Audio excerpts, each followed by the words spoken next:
Welcome, everyone. We are the Brain Injury Advisory Council for the Brain Injury Association of America. And as a group, we are survivors, one caregiver, leaders, educators, advisors, advocates, and we serve as mentors. And together, all of us added together have over 150 years of experience living with brain injury. That's a lot of experience that we bring to the table. And we try to use this experience by doing videos such as this, educating others about brain injury. We advocate on a national level, we advocate on a state level, we advocate on a local level. No matter where we are, we're advocating for brain injury and injury survivors wherever they are.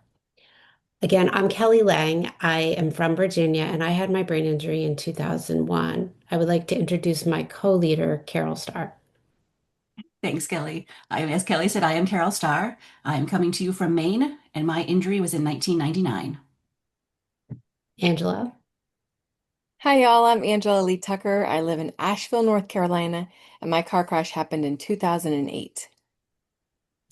Kazashay, Hi everyone, I'm Kazashay Marie. I'm based in Phoenix, Arizona, and my brain injury occurred in 2017. Darcy, Hi, I'm Darcy Keith. I live in Fishers, Indiana. My brain injury I experienced in 1991. Kelly, I'm Kelly Pokrivka, and I'm in Virginia, and my brain injury occurred in 2013. and Josh, Hey everyone, my name is Josh. I'm living in New Hampshire and I have been living with a brain injury since 2003. and Stacia. Hi, everyone. I'm Stacia Bissell, and I live in Massachusetts, and I have lived with a brain injury since 2011. So now we're going to hear from Carole and Darcy, who are going to discuss point five. Recognizing that brain injury is dynamic, not stable, means people can both improve and decline in their health and daily independence. Darcy and I are both long-term brain injury survivors. 26 years for me, 35 years for Darcy. So this is a topic that both of us have a lot of experience in. That idea that brain injury is dynamic and not stable. We have both seen the ups and the downs, the ebbs and the flows that is life with brain injury. I know in my own journey, that really took me by surprise for a long time. I thought that you would get to a certain point and life would just be kind of like this. But that was not true at all. Your life, even at this kind of later stage in living with brain injury, my life still does this. I still have times when my symptoms are worse, and I still have times when my symptoms are better. And over time, I've gotten better at figuring out, well, why are my symptoms worse right now? Usually it's because I've been doing more cognitive work. Maybe I haven't slept as well. I've maybe my nutrition hasn't been as good. And knowing now that there are some things that I can do that will help me to help my brain stay more stable. Things like the sleep, the nutrition, the managing my stress. But I also know that sometimes, as much as I try, there is this up and down. It is just part of the brain injury experience that I can do everything right. And still, there are those times when I just go through those periods where my brain injury symptoms are worse, where I have to rest more, where I have to let go of activities for a while in order to give my brain the time that it needs, that I can do the things I know how to do to take care of myself. And that's part of the journey too. What's your experience been, Darcy? You kind of hit the nail right on the head, Carol, with that. The ups and downs. I know, like for me, when I get up in the morning, sometimes I feel like I need to go right back to bed. I just, Yes.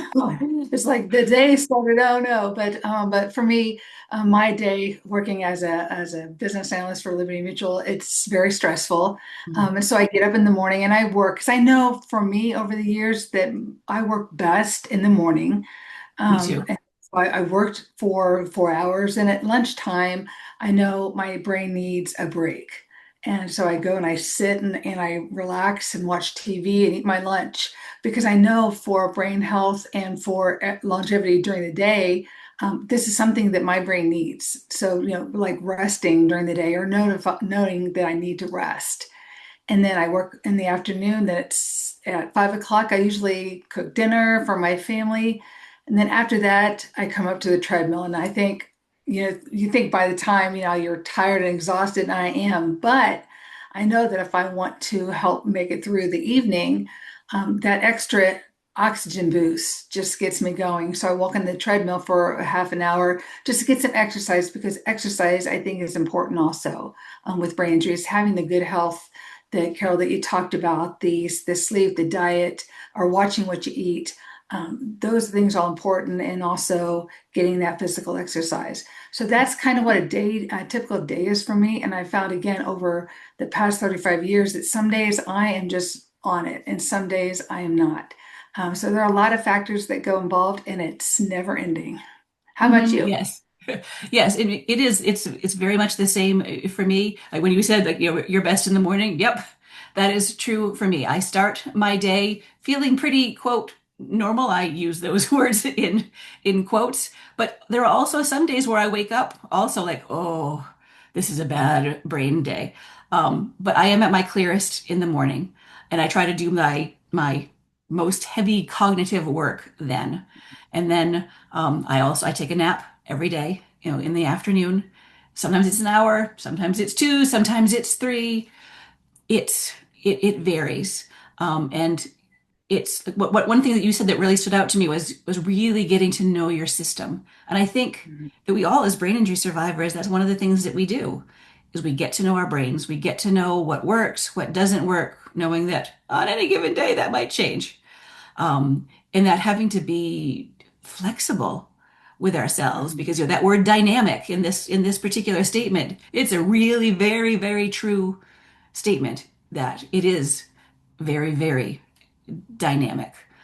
What works one day might not necessarily work the next, but that doesn't mean over the long term things don't work. Over the long term, resting helps me, managing stress by getting together with family and friends, talking to people about the things that bother me, you know, using the good cooking strategies that I learned in rehab. I still struggle with that one. I continue to work at that. But all of those things, make life better, and they can even out some of those bumps. When I don't Mhm. manage those things well, that's when life gets really spiky for me, brain injury wise. And I think you make a good point because when the things are out of whack, like for example, like when my stress is out of whack, I may wake up one day and have vertigo Mm. and and be dizzy, not be able to function because I didn't take care of myself. I didn't Hmm. make sure I got enough sleep. I didn't watch my stress level. I didn't make sure I ate the right foods. And I think you put a very good point out there, Carole, with being socially active and socially engaging because I think proper brain health is being socially and cognitively engaged in both things. So I think social activity, social connections, Hmm. that's very important with regarding your dynamic and keeping your brain kind of even keeled with that. Hmm. Yes, yeah. So I think the lesson of this particular statement is knowing that there are going to be fluctuations. Sometimes we're gonna move forward, sometimes we're gonna move back, but there are some things that we can do to help to make the flow maybe a little bit easier for ourselves while giving ourselves grace along the way. And know what your body, how it reacts, because that will give you some cues as to what works and what doesn't. Thanks, Carol and Darcy. Josh and I are now going to discuss your point of recognizing that brain injury is dynamic, not stable, means people can both improve and decline in their health and daily independence. Josh, do you have anything to add to this discussion? Yeah, it was a great discussion. And my takeaway is to be aware that symptoms will fluctuate. You're going to have good days and bad days, and try to be open to that and listen to your body and to your brain. Routines and positive choices can help smooth your symptoms out and keep you on a good path and moving forward. What did you I think, agree. Kelly?